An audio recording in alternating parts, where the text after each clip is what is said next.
Hello and welcome everyone. We will start the evening with a minute of silence for the gays of Chechnya.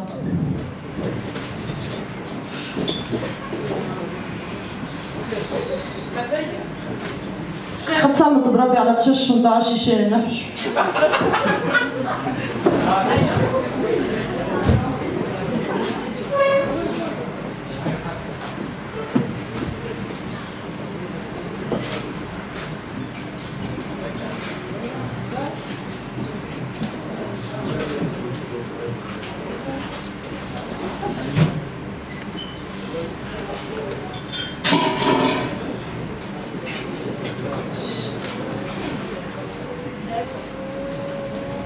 Merci.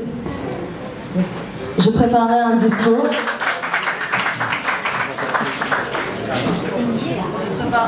J'ai préparé un discours que je vais lire tout de suite. Alors, mesdames et messieurs, bonsoir et merci pour votre présence parmi nous ce soir, pour célébrer la journée internationale contre l'homophobie et la transphobie. L'homophobie et la transphobie sont des actes normaux, légaux et même honorés dans notre société tunisienne et ailleurs dans le monde.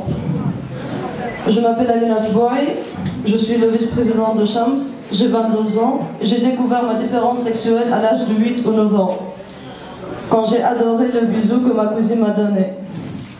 Mais mes parents n'ont pas du tout adoré ça. D'ailleurs, je me rappelle très bien que ma mère m'avait mis du piment fort dans ma bouche pour que je ne refais plus ça. Résultat, j'adore toujours les bisous des filles et la cuisine piquante.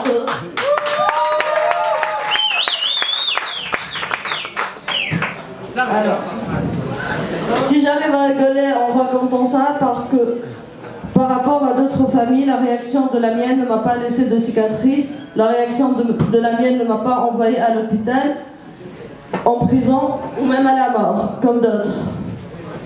Il y a presque 4 ans que j'ai quitté ma famille et leur homophobie, mais seulement pour être face à l'homophobie de l'État et de sa loi et de la société.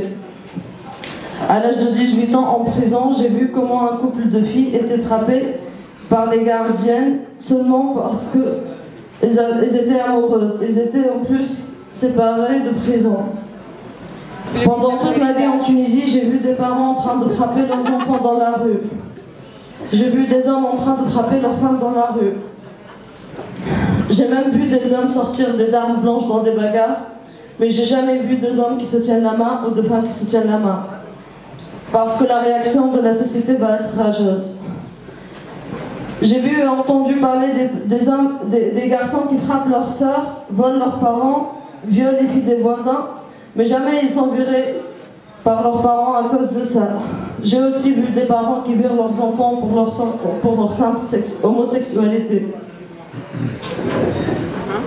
J'ai vu des hommes libres parce que l'État ne trouve pas qu'un couple hétéro malsain dont l'homme frappe sa femme est un crime. Mais j'ai vu des hommes en prison parce que leur couple est sain, heureux et plein d'amour, mais ce n'est pas normal pour l'État, parce que c'est un couple homo.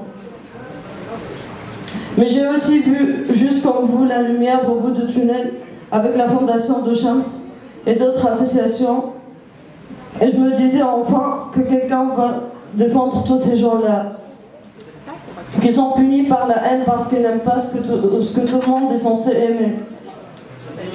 La cause LGBT est un des défis les plus majeurs dans notre société, dans notre époque.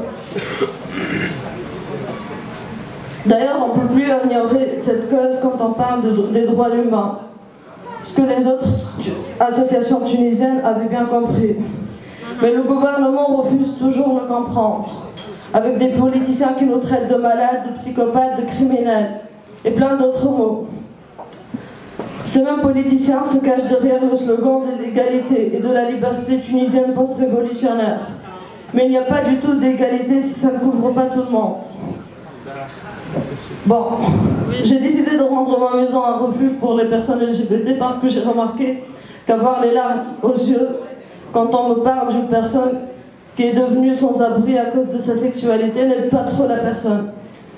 J'ai fait ça avec une de quelques dizaines qui étaient attaquées à quelques reprises, mais nous sommes toujours là.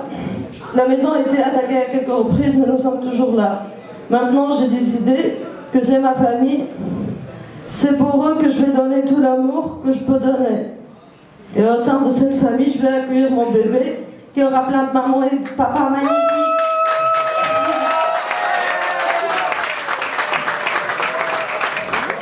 Je vous adore et je vous promis que notre victoire est proche. Je passe la parole à la présidente de l'association tunisienne de soutien aux minorités, Amina Tebet.